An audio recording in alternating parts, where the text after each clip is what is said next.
Paano malalaman kung may ibang nag-login sa Facebook account nyo? Sa mga hindi pa po nakakaalam, so just watch this video. So, let's go!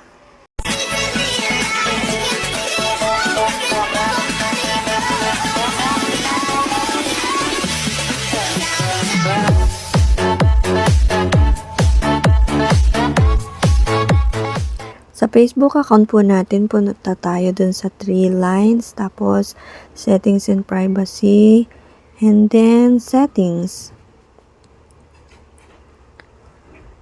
Tapos dito sa password and security. And then dito po sa where your login, dito po natin makikita.